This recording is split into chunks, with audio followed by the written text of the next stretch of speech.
Trivandrum medical കോളേജിൽ നിന്നാണ് അത് വാങ്ങുന്നത്. അതിന്റെ പ്രൈസ് ബില്ലും ഇതിൽ എഴുതിയിട്ടുണ്ട്.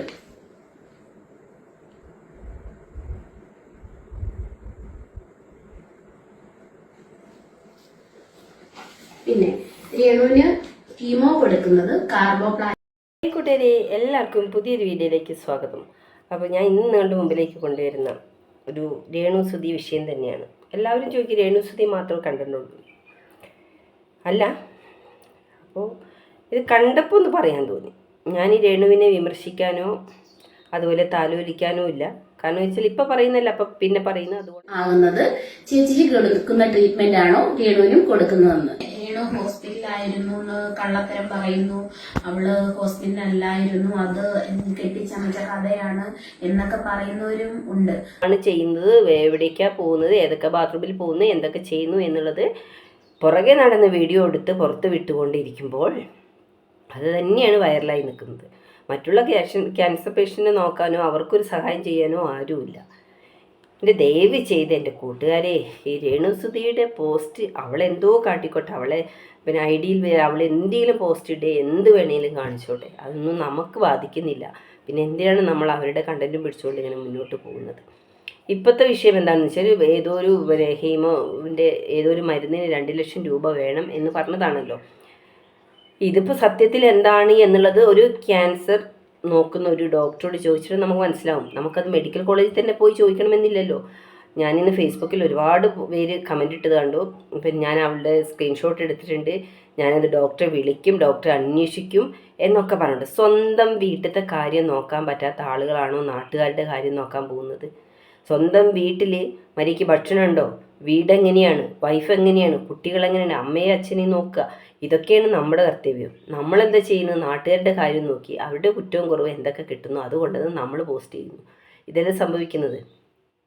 ഞാൻ പറയുന്നത് എന്താണെന്ന് വെച്ചാൽ രേണുസുതി അവിടെ പോസ്റ്റ് ഇട്ടോട്ടെ. നമ്മൾ ആ പോസ്റ്റുകൾ വലിച്ചു കൊണ്ട് വന്നിട്ട് നമ്മളത് മറ്റൊരു വീഡിയോ ആക്കി ഇടുന്നതാണ് പ്രശ്നം.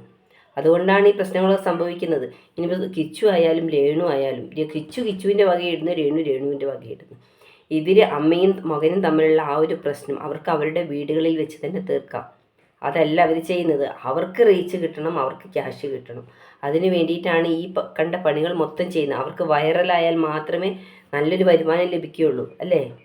എന്നിട്ട് അതിൻ്റെ പുറകെ ചുക്കാൻ പിടിച്ചുകൊണ്ട് കുറേ ആൾക്കാർ രേണുസുതിയുടെ വീട്ടിൽ വിളിച്ച് അന്വേഷിക്കുന്നു, രേണുസുതിയുടെ വീട്ടിൽ പോകുന്നു, പിന്നെ മറ്റുള്ളവർക്ക് കിട്ടുന്നു.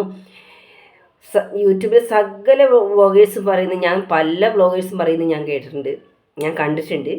പിന്നെ ഞങ്ങൾ തെളിവോട് കൂടിയിട്ടാണ് ഞങ്ങളിത് പുറത്ത് വിടുന്നത്. എന്ത് തെളിവ്? അവരെന്തോ അവരുടെ ആവശ്യങ്ങൾക്ക് വേണ്ടിയിട്ട് അവർ ചെയ്യുന്നു. അല്ലാതെ നമ്മൾ അവരെ വീട്ടിൽ പോയി കഴിഞ്ഞാൽ അവരെല്ലാ സത്യാവസ്ഥകളും പറയുമോ? എന്തിനാണ് വെറുതെ? അവൾക്ക് ക്യാൻസർ ആണെങ്കിൽ അവൾ അനുഭവിക്കുക, അവൾക്ക് വന്നിട്ടുണ്ടെങ്കിൽ അത് മാറാൻ വേണ്ടി പ്രാർത്ഥിക്കുക. അത് ഉണ്ടോ ഇല്ലേ എന്നല്ല, ഇല്ലെങ്കിലും ഉണ്ടെങ്കിലും ഒരു ക്യാൻസർ പേഷ്യൻ്റ് എന്ന് പറയുമ്പോൾ നമുക്ക് അവരോട് ഇച്ചിരി കരുണ തോന്നുക. ഒന്നിൽ ഈ കമൻ്റ് ഇടുന്ന ആളുകളെങ്കിലും ഒരു ഇച്ചിരി കരുണ കാണിക്കുക.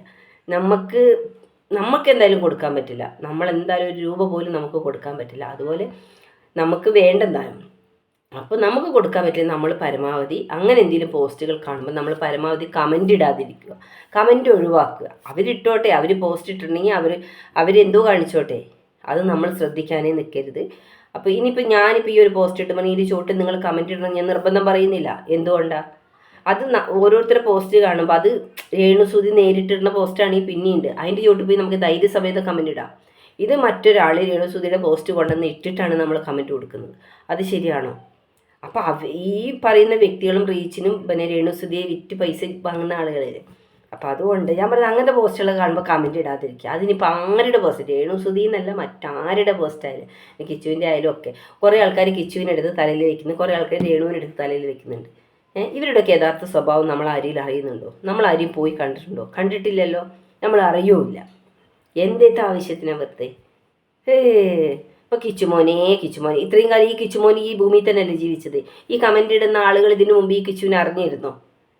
സുധി ഇങ്ങനെ ഒരു കലാകാരനാണെന്ന് എല്ലാവർക്കും അറിയുന്ന കാര്യമാണല്ലോ. എന്നാൽ കിച്ചുവിനെ ആരും എന്നാൽ താലോലിക്കാനോ കിച്ചുവിന് വല്ല സഹായം ചെയ്യാനോ ആരിയിലുണ്ടായിരുന്നു? ഒരു മനുഷ്യക്കുട്ടി ഉണ്ടായില്ല. ഇപ്പോൾ കിച്ചുമോൻ ജീവിച്ചോട്ടെ, കിച്ചുമോൻ അങ്ങനെ ആക്കിക്കോട്ടെ എന്ന് പറയും. കിച്ചുമോൻ ജീവിച്ചോട്ടെ, 21 വയസ്സായ ഒരു ചെക്കനാണ്. അവന് ഇപ്പം അത്യാവശ്യം വകതിരിവായി, അവൻ ജീവിച്ചോട്ടെ. അവനെ വെറുതെ വിടുക, പിന്നെ അവനെ പൊക്കി പിടിച്ചുകൊണ്ട് നടന്നിട്ട് ഒരു കാര്യമില്ല. അതേപോലെ തന്നെ രേണുസുതി ക്യാൻസറാണ്. ഇപ്പം രേണുസു ക്യാൻസർ വന്നിട്ടുണ്ടെങ്കിൽ രേണുസുതി മാറ്റട്ടെ. അത് അവൾക്ക് ആദ്യകാലത്തെ അറിഞ്ഞിരുന്നെങ്കിൽ അവൾക്ക് ചികിത്സ നേടിക്കൂടായിരുന്നു. പിന്നെ എന്തിനാണ് അവർക്ക് റീച്ച് ഉണ്ടാക്കുക? ഓരോരുത്തർ പോസ്റ്റർമാരി ചൂട്ടിപ്പോയിട്ട് കമൻറ്റ് ഇടാതിരിക്കുക, അതാണ് ഏറ്റവും നല്ലത്.